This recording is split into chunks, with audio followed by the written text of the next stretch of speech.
Olá. Oi, Carla. Olá, Tudo bom? Augusto. Inverter um pouquinho aqui, que acho que o Elton deve estar com alguma dificuldade. Eu tô esperando ele entrar.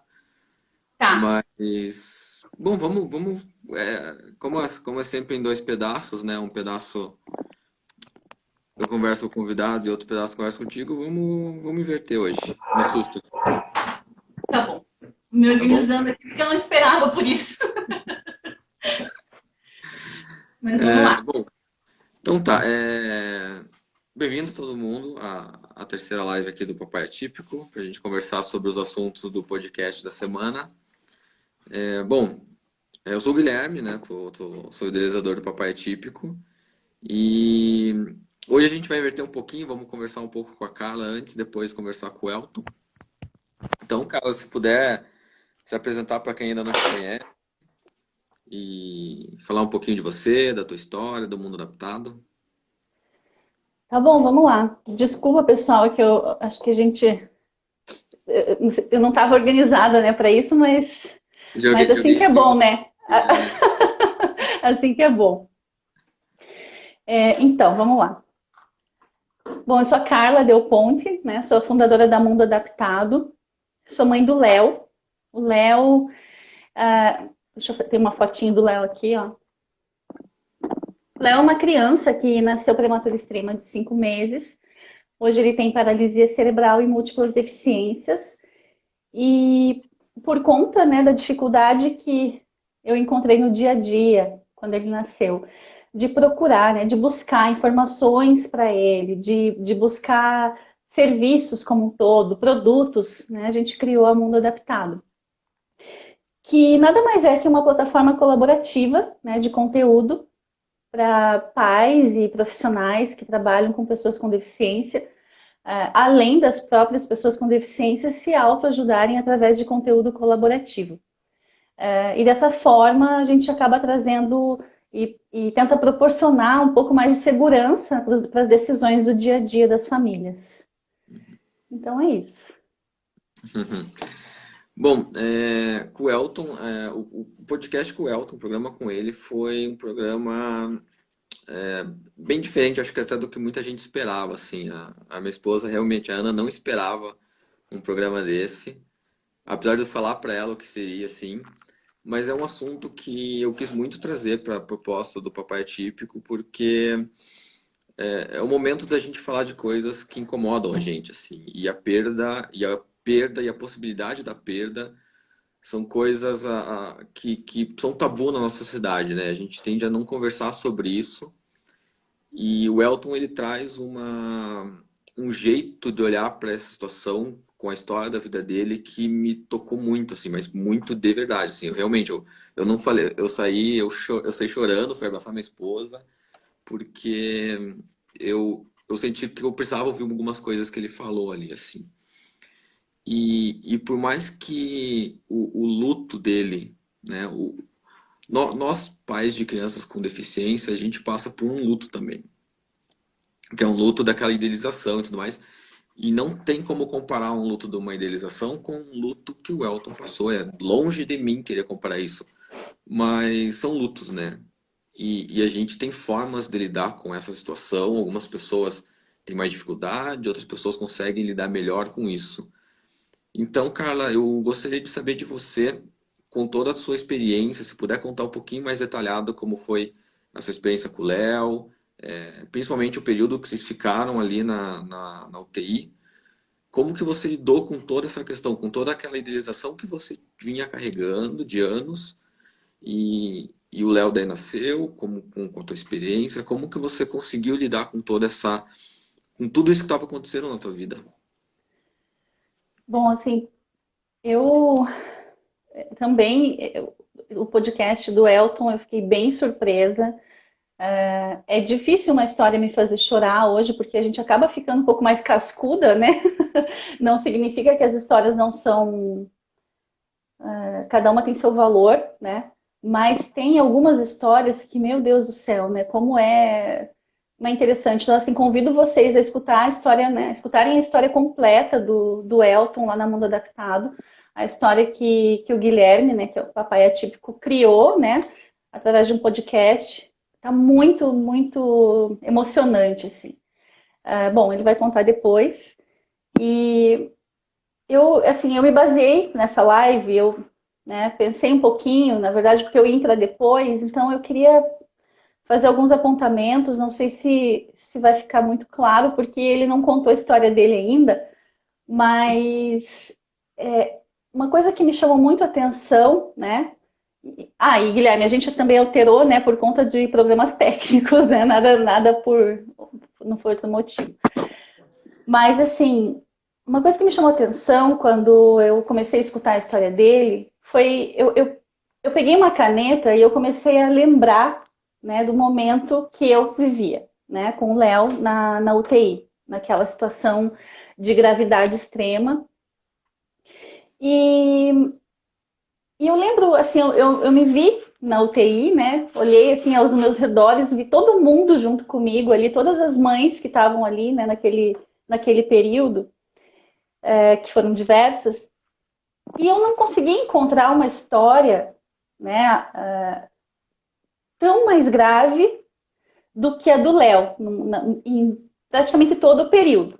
Teve histórias muito mais graves, mas assim, eram muito poucas. E eu olhava e não sabia no que me apegar, né? Então, eu buscava histórias na internet. E eu não encontrava essas histórias na internet. Inclusive, esse depois foi um dos motivos que a Mundo Adaptado surgiu, né? Mas o mais assim, interessante foi que eu me peguei pensando e lembrei de olhar para histórias mais difíceis que a minha, quando eu encontrei, né? E era ali que eu me apegava. Ou seja, é aquela situação, né? A gente sempre acha, né, que o jardim do outro é sempre mais bonito que o nosso, Uhum. né? Mas quando você começa a olhar para situações mais difíceis, você fala, meu Deus, mas entre aspas, tá? Nem é tudo isso, né? Mas claro que era, eu sei que era, né? Foi uma situação que o Léo hoje tem paralisia cerebral e é grave. Mas as dificuldades ali que eu passava, muito eu via do egoísmo que eu estava sentindo de não aceitar aquela situação, entende? E do sofrimento dele dentro daquela incubadora, lutando pela vida enquanto eu estava sendo egoísta. Né? Então, eu procurei pensar muito assim. Agora, falar para você que foi fácil, que foi rápido, não foi, né? A gente ficou 5 meses com ele na UTI, 3 meses entre a vida e a morte. E, e não foi fácil, não foi de uma hora para outra a aceitação. Uma das coisas que acontecia dentro do ambiente hospitalar é que todo mundo que sabia das nossas histórias, né, ou das histórias ali como um todo, mas as pessoas que a gente contava também sobre a história do Léo, elas vinha muita gente falando, né, que levaram a história do Léo para sua igreja, né, levaram o nome dele para oração e assim eram diversas religiões. E aí eu parava para pensar porque eu gostava muito daquilo, né? Eu gostava de ouvir aquelas pessoas falando que, né, que de certa forma estavam levando um pensamento positivo para ele.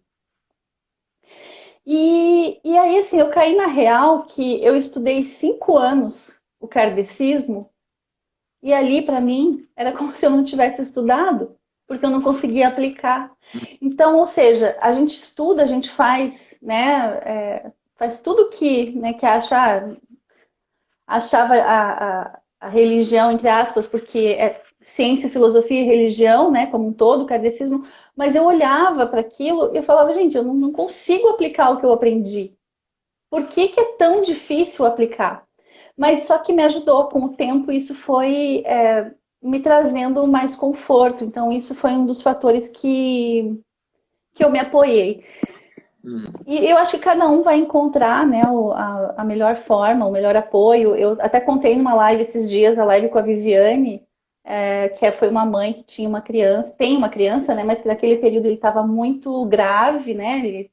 Para mim aquilo foi, de novo, entre aspas, um milagre. E eu falo entre aspas porque eu não sei se é um milagre, se foi o pensamento positivo dela, fé, enfim. E esse também foi um dos fatores que eu me apeguei. E eu também falo muito que cada pessoa é uma, porque o meu marido, né, que foi essencial nesse momento, ele enxergou e ele recebeu de uma forma muito inusitada. Eu nunca imaginei que para ele isso seria tão normal. Então ele falava assim: eu quero o meu filho de qualquer jeito, não importa.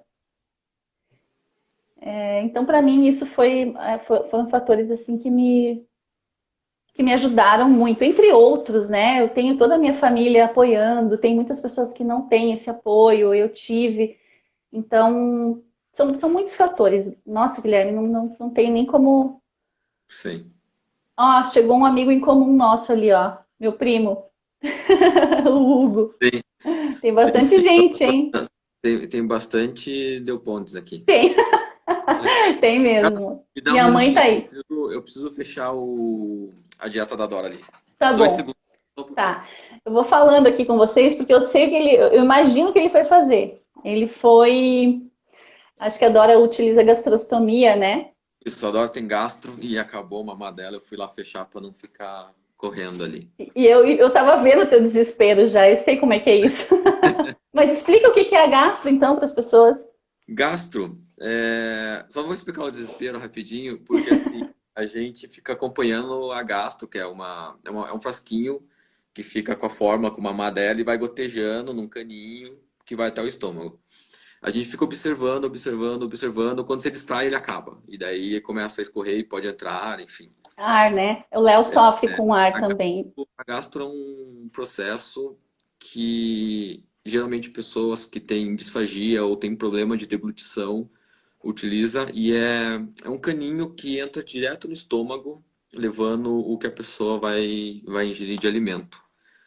E a Dora tá com gastro aí desde outubro do ano passado e foi assim, a gente tava com receio de colocar, né? A gente tem um fator de que minha esposa é chefe de cozinha, então a gente tem toda aquela que, pô, a gente quer cozinhar pra Dora, quer dar comida pra ela.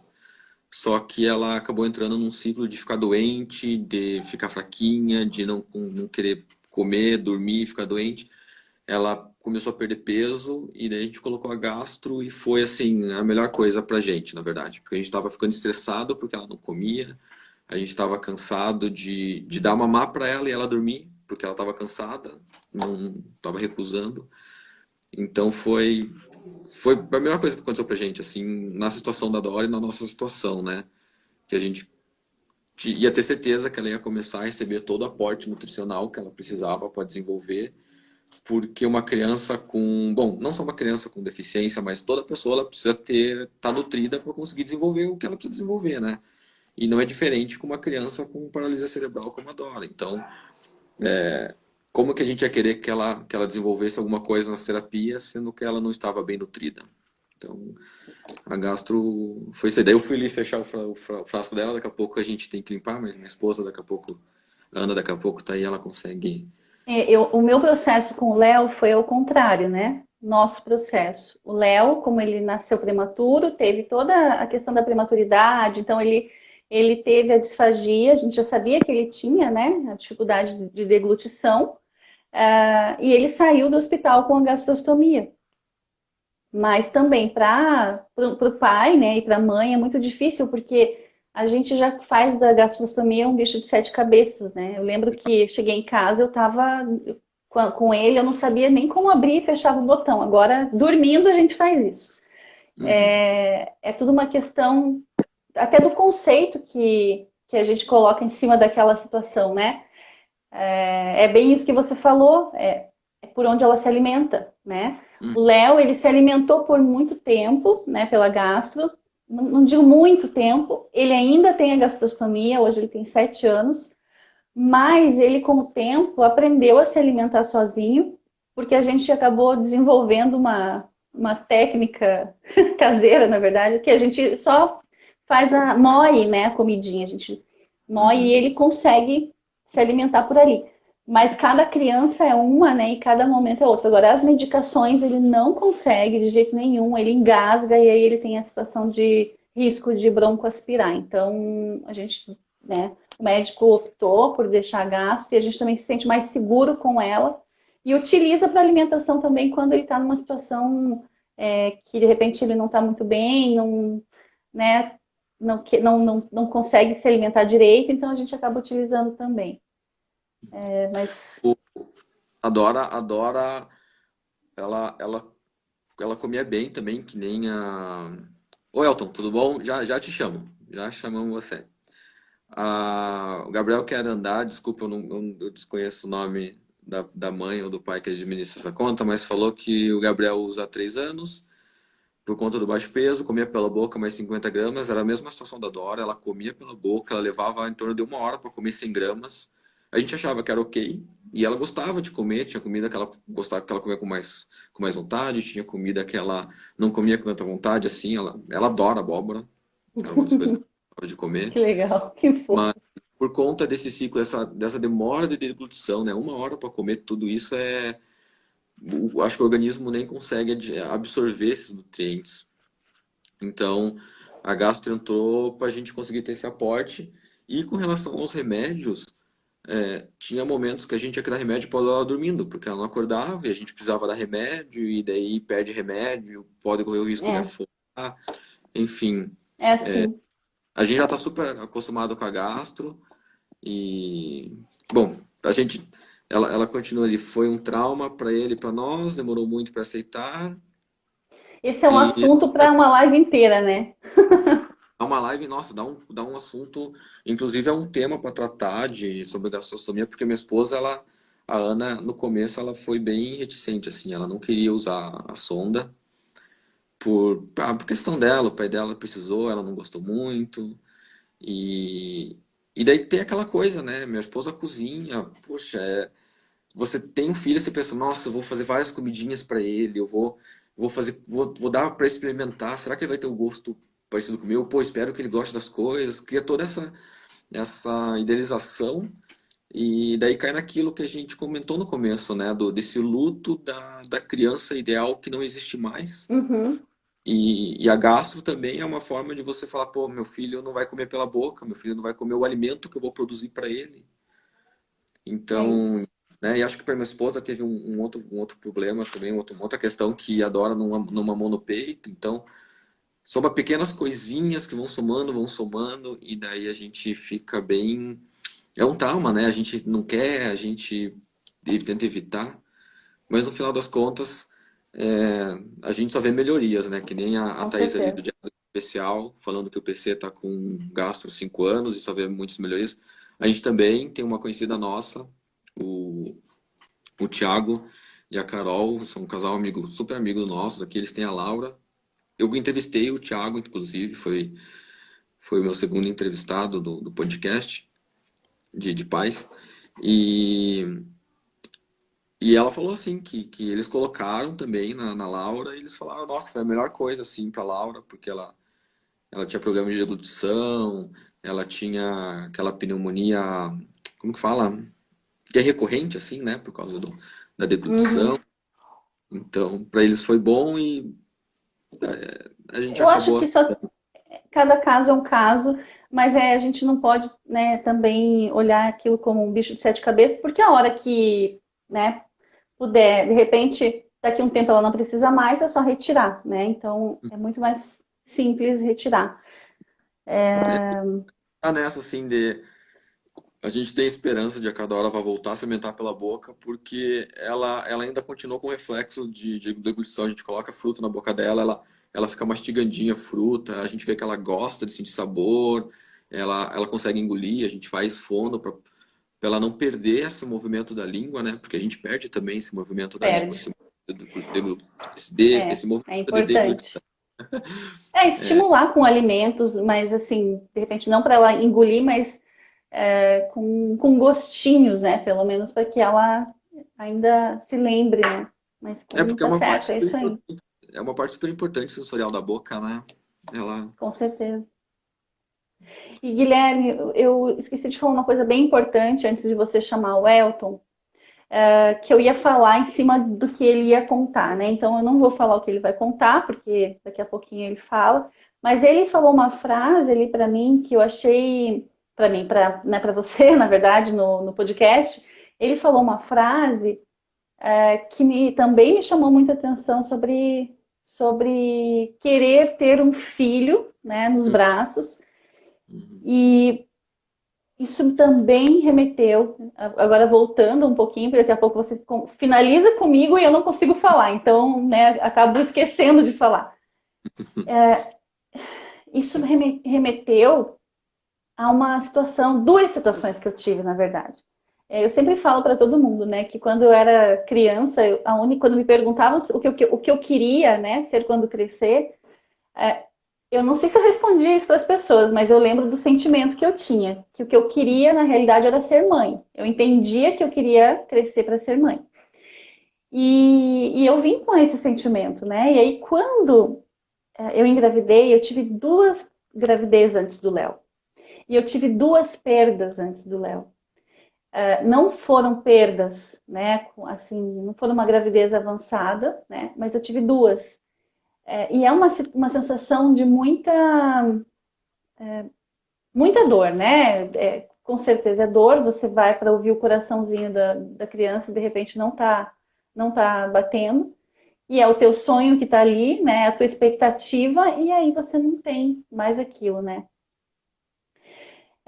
Então, isso me chamou muita atenção também no podcast dele e me emocionou, porque trouxe toda aquela situação de quando eu engravidei do Léo, a expectativa que eu tive, né, com relação à gravidez, que ela avançou até os 5 meses, mas aí a gente teve que interromper por conta, né, de uma infecção que eu tive. E todo o quadro dele, ou seja, né, meu terceiro filho, porque eu considero os dois, né, Uhum. os dois primeiros, por mais que a gravidez tenha sido no comecinho, foram meus filhos, são meus filhos. E aí, né, ter toda essa situação que o Léo passou e o medo e a angústia de que ele não conseguisse, né? Então, quando no Uhum. fundo, no fundo, o que você quer é ter um filho, né, para você cuidar, para você amar. E na realidade, hoje, quem ensina a gente é ele, né? Ele que Uhum. mais ensina a gente do que nós. Foi ele que trouxe todo o conhecimento para nós do que nós temos hoje. Foi ele que me inseriu aqui conversando com você. Foi ele que me mostrou a área da saúde que eu não conhecia, né? Porque minha área é totalmente outra. Então, na realidade, assim, a gente só aprende o tempo todo com eles. E isso é algo que também em algum momento eu consegui enxergar. Tá tudo bem? Tá, tá. É que ela adora, as mãozinhas dela meio que têm vida própria, então vai no rosto e ela se incomoda com Mas mostrar. tem vida própria, né, na verdade. Desculpa, desculpa. Continue, cara. Imagina, imagina. Não, é que agora eu fiquei preocupada. Não, mas é isso. Então, assim, eu só queria lembrar disso, né? Eu ia trazer isso num contexto, depois que ele contasse a história dele, que é emocionante, né? Que é uma história. Nossa, eu não conheci uma história parecida. E, e é isso. Acho que não sei que horas são também para você chamá-lo. Né, E já, aí já. convido, já deu? Convido todos vocês a entrarem lá no Mundo Adaptado, a conhecerem, né, todo o conteúdo que a gente tem lá, mundoadaptado.com.br, e também entrarem no podcast do Papai Atípico lá dentro, né, nas nossas redes sociais. Entrem lá, pessoal, porque vocês compartilhando aquele conteúdo que tem lá, vocês podem estar ajudando alguém que talvez vocês nem imaginem. É Uhum. isso, tá bom? Carla, muito obrigado. Obrigada Espero que também. você fique aí com a gente para ouvir um pouquinho mais do Elton, que com certeza ele tem coisas legais para falar aí. E só fazer um complemento, você falou do abraço, do segurar nos braços, e isso foi uma coisa que me tocou bastante também. E eu fiz muita questão de reforçar isso, porque para mim, quando a Dora nasceu, assim, quando eu pensava em ser pai, eu sempre idealizei e fantasiei o momento que eu ia sair com ela nos braços, para chegar no corredor e mostrar para minha família. Porque era como homem, eu me sentia que ali era o momento em que eu ia mostrar para a sociedade que eu era pai. Ó, pessoal, eu sou pai, agora eu tenho alguém para cuidar. E quando ela saiu e foi para os braços do pediatra e depois para UTI, foi como se cortassem. O meu primeiro, assim, o meu primeira atitude de pai me foi negada. Eu senti isso pra mim, sabe? E foi muito, muito doído. Então, o Entendo. significado de ter nos braços é uma coisa que é muito humana, né? Nós humanos, a gente gosta de abraço, ainda mais nesse momento que a gente está vivendo, né? Que a gente não consegue abraçar as pessoas, então é uma coisa muito, muito primordial nossa, assim, de sentir acolhido, de acolher, de estar junto da pessoa. Então, É isso aí. Eu também te passei por é, essa situação, tá? Na verdade, foi bem parecido, né? Eu também não tive a oportunidade de abraçar o Léo, né? Porque saiu, né, assim, da sala ali da sala do parto, né? E acabou indo direto para a reanimação. Então, eu entendo o que você está colocando e realmente é algo que parece que é um corte, né? Tiram aquilo de você. Entendo perfeitamente. Deixa eu falar só mais uma coisa rapidamente. Pessoal, quem entrou pela Mundo Adaptado, entra agora lá no Papai Atípico, porque a live vai começar até a partir do Papai Atípico. A gente vai finalizar aqui e agora ele vai contar a história do Elton, né? Então, a gente vai fechar e aí talvez vocês não tenham mais acesso à live. Então, continue e entrem lá no Papai Atípico, tá bom? Pelo Instagram. beleza. Obrigada. Boa noite. Boa noite. Até. Tchau, tchau. Vamos lá, só um pouquinho agora.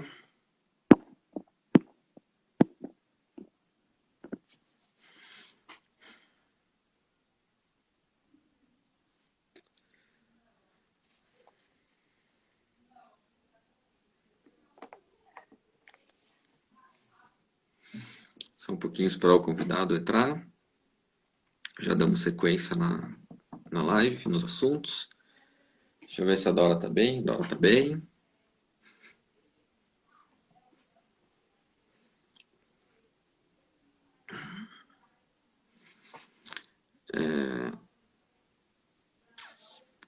Acho que. Opa! Boa noite, Alton. Opa, boa noite, joia? Bem, Tudo seja bem. bom? Beleza.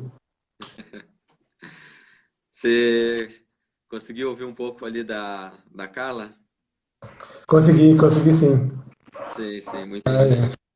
Ela também ficou muito tocada com a tua história. Cara, a minha esposa aqui, quando eu passei pra ela ouvir antes de eu lançar, ela falou assim: Meu Deus, Gui, era isso que você queria fazer com a gente mesmo? Ela queria contar uma história que tocasse a gente em vários lugares, na verdade, né? Porque eu quis trazer a tua história quando eu fiquei sabendo, porque eu sabia que ela tinha um potencial de me ajudar, né? E de ajudar muita gente a poder entender como passar e como tirar alguma, assim, por mais que a gente tá triste, a gente conseguir tirar coisas boas disso e conseguir entender que a vida não tá no nosso controle.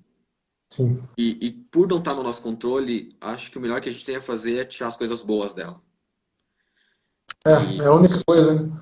É, e eu queria, na verdade, bom, antes de começar, eu já ia te perguntar uma coisa, pedir pra você comentar, mas se apresenta para as pessoas, Elton, por favor, quem você é, ou melhor, né, como você disse, o que você gosta. Desculpa, pessoal. Bom, eu sou o Elton, eu gosto muito de música, amo música. Sou casado há 12, 13 anos, mais ou menos, agora esqueci exatamente. Eu sempre fico nervoso nessas horas, esqueço todos os detalhes, datas e tal. Mas é 11 de abril de 2008 a gente casou. Pelo menos a data ali, você A data sabe, eu né? lembro. É, Só tem que fazer as contas. Mas é isso e isso. Eu gosto de falar, eu e minha esposa, mesmo hoje não estando com o Jonas nos braços, sou pai também. sim, É, e é isso. Hoje, eu trabalho hoje com marketing digital, enfim, mas aí é coisas que eu acho que não tem tanta importância. certo. Então, eu estava comentando ali, né, sobre é, essa coisa da paternidade, da gente. Tava comentando com a Carla sobre a questão de ter nos braços, né? Que eu senti que para você foi muito importante o ter nos braços, né? Sim. E eu queria que você comentasse um pouco, né? Essa sensação que você teve que você é pai do Jonas e do João.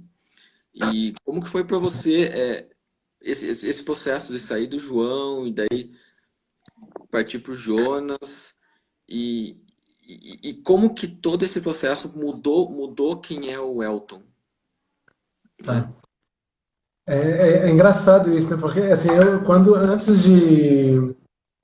mesmo antes do João, né? Antes da gravidez, a gente recebeu a notícia da gravidez, eu e a Bruna, a gente não tinha, a gente não tinha esse desejo de ser pais e etc. A gente ficava muito na dúvida e a gente queria.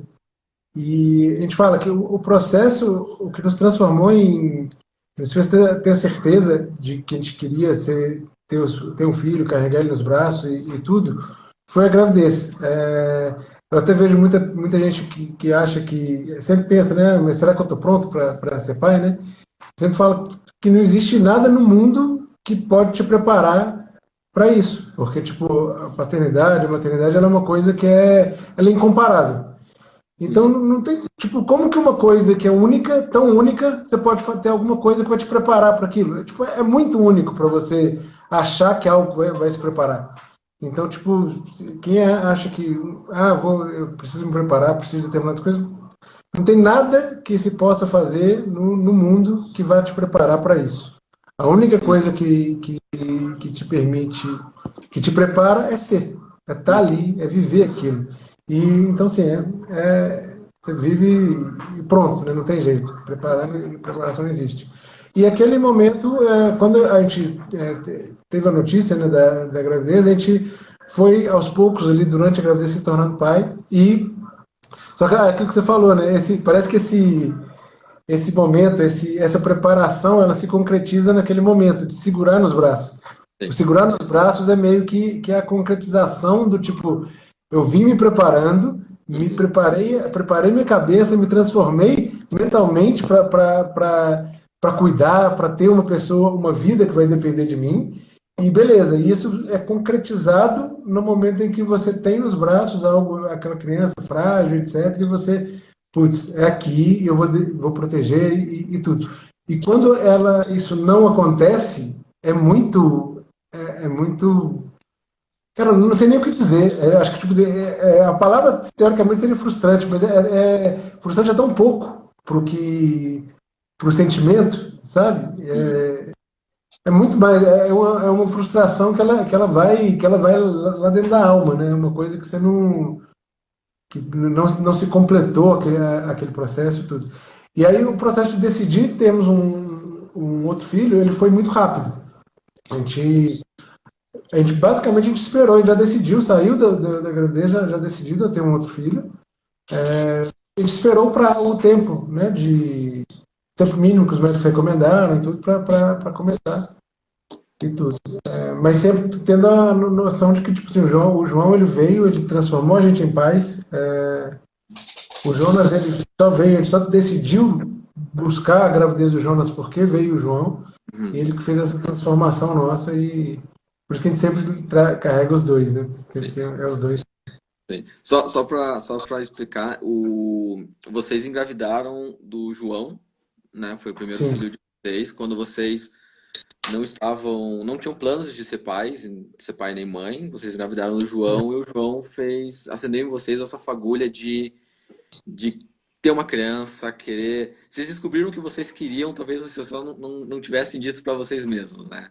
Sim, E sim. daí o lance, o que você comenta é que o João transformou vocês em pais, mas você não pôde pegar nos braços é porque ele acabou falecendo antes de nascer, ali no finalzinho da gravidez, ali assim, vai Foi. nascer e infelizmente ele A tomou gente uma. saiu de casa, a gente saiu de casa achando que a Bruna estava tendo, que as dores, que a Bruna acordou com algumas dores e a gente achou que era o parto. A gente achou que fosse que estava indo enfim, para ele nascer. Só quando a gente chegou no hospital, que eles foram fazer de praxe, né, medir o coração, já não estava batendo.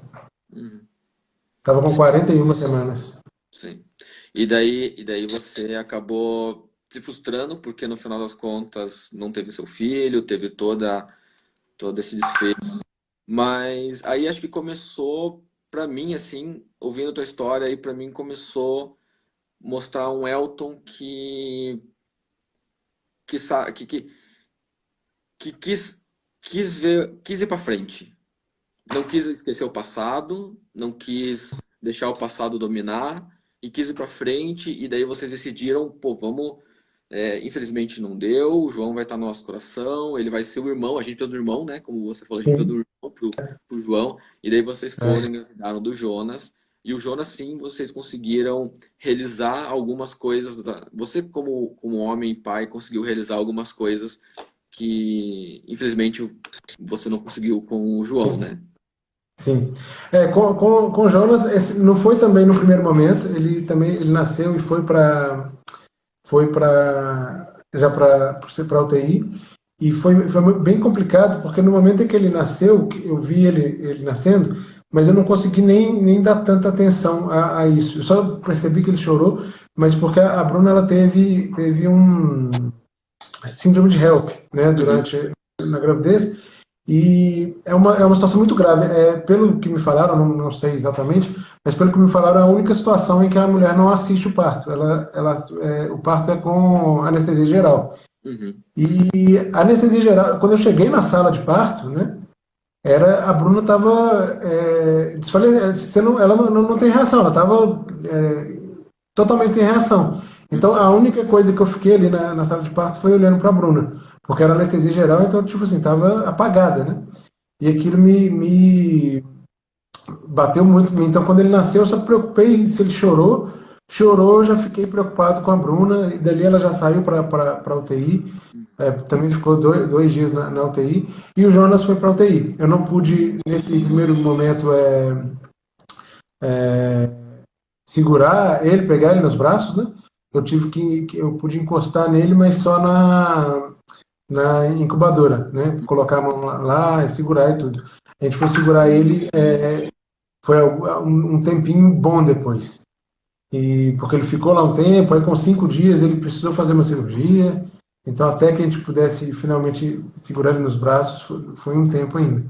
Mas pudemos, né? Tivemos Sim. E nesse período de UTI dele, que você ainda estava nessa expectativa de poder segurar ele nos braços, de poder ter teu filho, como foi para você viver esse momento? Onde que você se pegou para conseguir é, apoiar a Bruna e depois aguentar os dias dar todo esse apoio espiritual, esse apoio de energia para o seu filho, para o Jonas? Onde que você conseguiu se apegar? Como que você lidou com esse momento?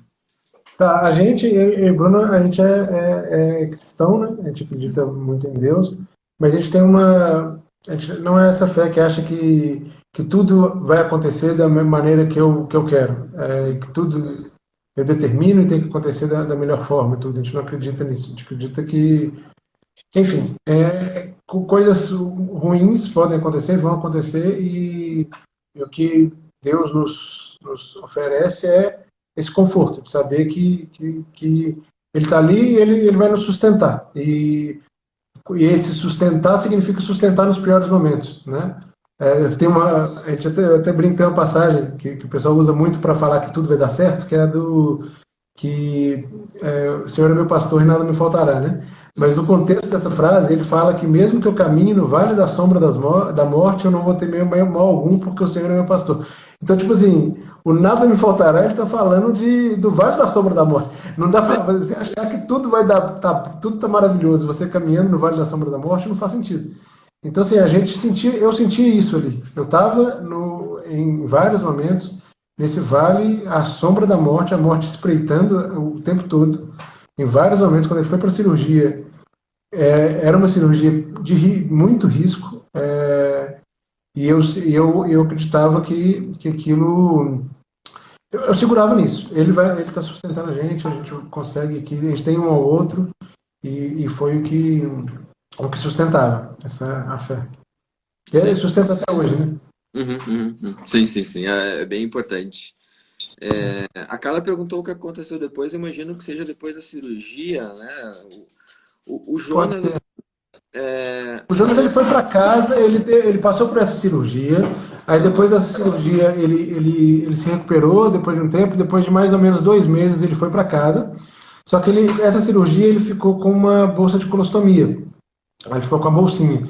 Então ele foi para casa com a bolsinha e ficou até mais ou menos um ano ele ficou com a bolsinha. As datas eu lembrar agora é sem chance.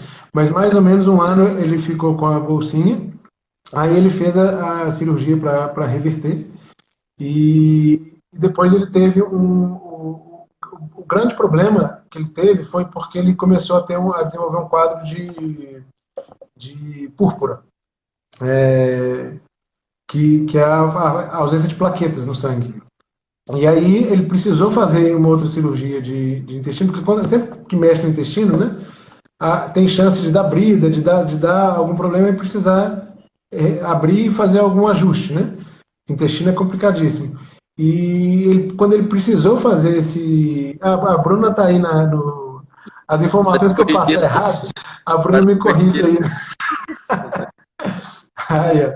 Mas aí... Não, até perdi onde é que eu estava. Ele precisou fazer uma cirurgia no intestino de novo, Ele né? precisou fazer cirurgia do intestino e aí a falta de plaquetas não permitiu que ele recuperasse, né? Aí, por isso que ele veio a falecer por causa da falta de plaquetas, que não permitiu que ele recuperasse a cirurgia. A cirurgia correu bem e tudo, mas depois, no processo de recuperação, sem plaquetas, ficou bem difícil. Sim, sim. Bom, ele teve. Bom, o que levou ele a falecer foi uma série de complicações. E o que. Se é que eu posso falar assim, o que me impressionou ainda mais na sua história é Cortou que. um pouco. Ah, tá. O que me impressionou ainda mais na sua história é que ainda com você perdendo o Jonas, você ainda lembrou de momentos muito bonitos e dava para sentir na sua voz que você estava feliz de ter lembrado daqueles momentos, de falar daqueles momentos, quando a gente sabe que às Sim. vezes uma perda faz as pessoas meio que se retraírem, né? A gente, putz, assim, eu até falei para Carla, né? O luto que nós pais de crianças com deficiência temos é um luto de uma criança idealizada, né? É muito diferente do teu luto, por exemplo. Não tem comparação desse luto. E, e parte do meu luto é assim, de eu olhar para Dora e pensar o que que ela poderia ter sido e não querer nem pensar nela, porque já me traz na cabeça o que ela poderia ter sido, o que ela vai ser, já começa a entrar nesse ciclo de pensamentos ruins, assim. E você contando foi, assim, eu consegui imaginar a sua cena com o Jonas. Eu tava maravilhado com você contando o que você fazia com o Jonas.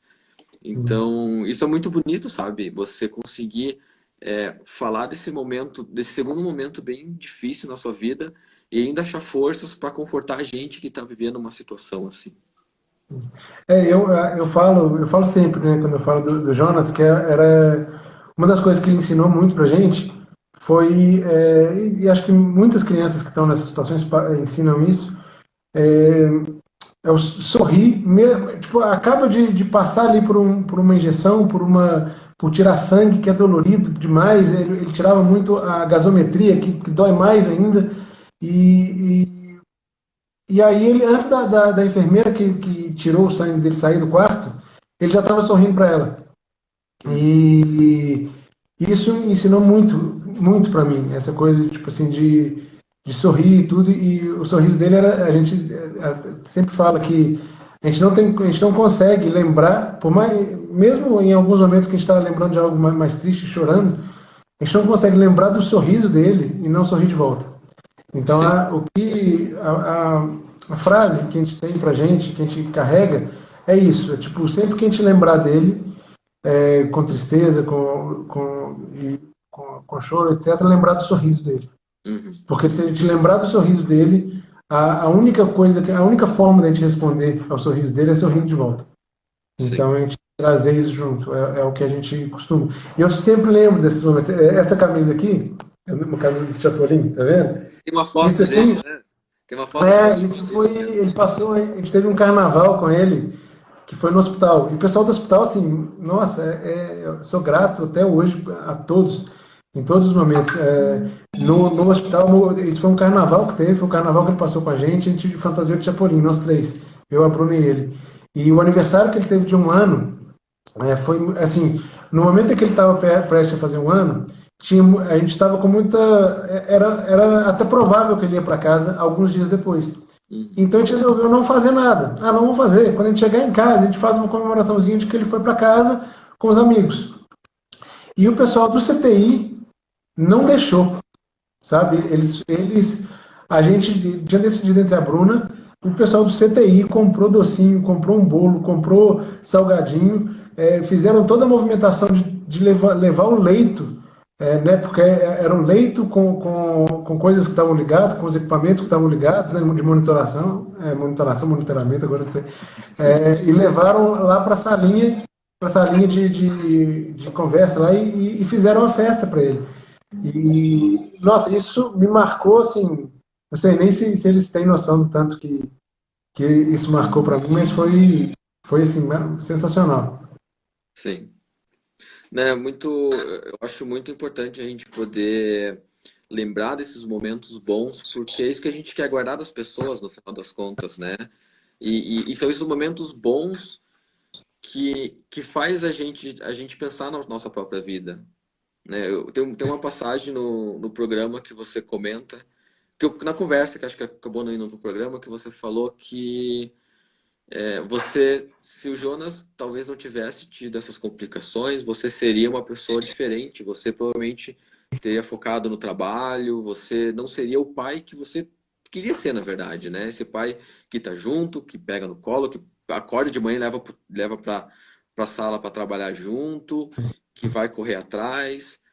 E isso fez você e a Bruna verem a vida de uma maneira diferente, né? Mudou totalmente o jeito que vocês levam a própria vida.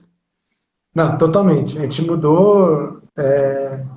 As prioridades que a gente tem antes disso, elas são completamente diferentes das prioridades depois. Né? Tipo, hoje, depois disso, a gente mudou de casa, a gente saiu de Belo Horizonte, hoje a gente mora na praia e tudo. E a gente dá muito valor para a relação nossa, para estar junto. E muito por causa disso. Tipo, essa coisa de, tipo assim, viver um dia, chegar e poder ter a vida. Né? Tipo, muitos pais, eles perdem o crescimento, perdem cada momento do filho, porque um dia eles querem dar para o filho a condição e tudo, e perdem a infância, perdem o crescimento e tudo. E é Sim, muito fácil falar isso, todo mundo tem essa noção. Todo mundo, se parar para pensar, ele faz esse raciocínio. Agora, você sentir isso na pele, você ver, você perceber o quanto é efêmero a vida do seu filho ao longo do tempo, isso faz com que você queira estar ali o tempo todo. Né? sim. Porque você sabe que, tipo assim, eu tenho que aproveitar cada momento. Eu lembro que teve um conhecido nosso que a gente conheceu no hospital, e ele estava com um filho também com uma situação bem complicada, ele estava no CTI também. Ele veio a falecer depois também, o Greg. E ele me perguntou, ele estava bem mal e tudo, ele me perguntou, cara, você passou por isso, o que você pode me dizer? Eu falei, cara, a única coisa que eu posso te falar é aproveita absurdamente cada momento, não deixa que nada possa colocar, porque, cara, pode ser que venha, pode ser que passe, pode ser que você não tenha ele mais. E se você não tiver, cada momento, por mais que você seja presente, eu, por exemplo, fui muito presente, mas por mais que você seja presente, algum momento que você precisou trabalhar, precisou fazer alguma coisa, você ainda vai lamentar. Uhum. Então, tipo, faça o máximo que você puder, porque você vai ter mais momentos para lembrar do que Sim, para lamentar. sim. Porque se você tiver só momentos para lamentar que você não esteve perto, vai ser muito difícil recuperar. Cara, é complicado. Então, assim, é isso. É aproveitar isso e foi muito importante estar ali, passar todas as noites. Teve uma época que ele estava nesse TI, nesses 3 meses finais, né? Que eu revezava com a Bruna, ela ficava lá de dia, eu ficava à noite, eu virava as noites e depois ia de manhã para casa para trabalhar. Dormia um pouquinho, ficava trabalhando e a gente ficava nesse revezamento. E eu lamento ainda, mesmo tendo passado todas essas noites com ele, estando ali do lado, eu lamento que eu poderia ter, talvez tivesse mais tempo com ele quando ele estava acordado, brincando. Poxa, Sim. eu passei tantas noites com ele, mas às vezes eu tinha que sair correndo de manhã. Cada minuto, eu poderia ter ficado mais tempo, talvez, e tudo, mas, então assim, mesmo você sendo muito presente, isso faz falta depois. Então, a única coisa que a gente pode fazer é tá o máximo ali. E isso me joga pro resto da vida toda, todos os momentos. A gente tem que conseguir aproveitar, viver o agora. Claro, fazer planos, mas tipo, se os seus planos fazem com que você deixe de viver agora, isso talvez seja um problema. Você tem que conseguir viver enquanto você faz planos e não fazer planos para viver depois, né? Elton, eu vou ter que começar. Tem uns 3 minutos ainda. Tá. Eu só deixo algumas pessoas têm alguns comentários que eu quero comentar aqui. A Georgette diz que acompanha o Papai Típico. Muito obrigado. São histórias tristes, difíceis, mas são através de histórias que a gente consegue entender a gente e passar por que a gente está passando e criar esse sentido de comunidade mesmo. A Carla comentou que é contagiante a energia do Elton lembrar do João e do Jonas. É realmente contagiante. Por mim, eu passaria a noite aqui conversando com o Elton. A Gabriel quer andar. Muita gratidão pelas pessoas que cuidaram do Gabi. Sim, a gente também agradece muito a equipe lá da UTI que cuidou da Dora. Foram maravilhosos pra gente.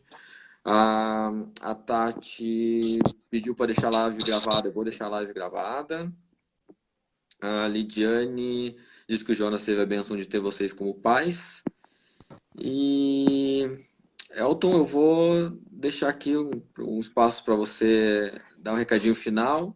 Antes, eu só quero dizer para o pessoal ir lá no Mundo Adaptado, conhecer a plataforma, escutar o podcast do Papai Típico, escutar os outros. Se vocês têm um homem, pai de criança com deficiência, compartilha com ele o podcast.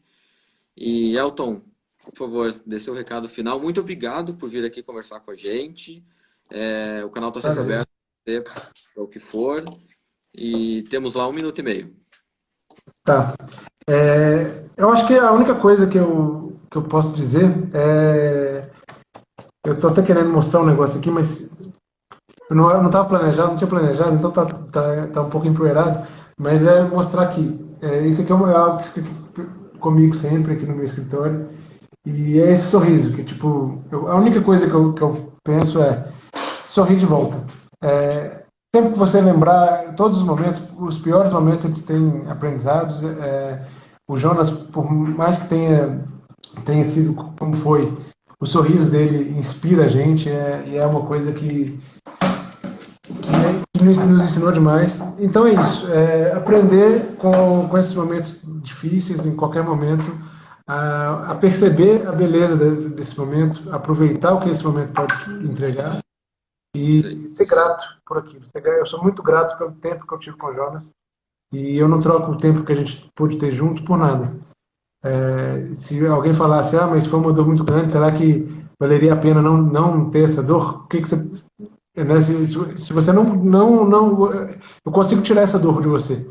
Para tirar essa dor de você, você não vai ter tido o Jonas nunca. Você nunca vai ter conhecido ele. Elton, Jamais eu faria essa troca. Então Obrigado. Desculpa, pessoal, tá acabando. Falou, pessoal.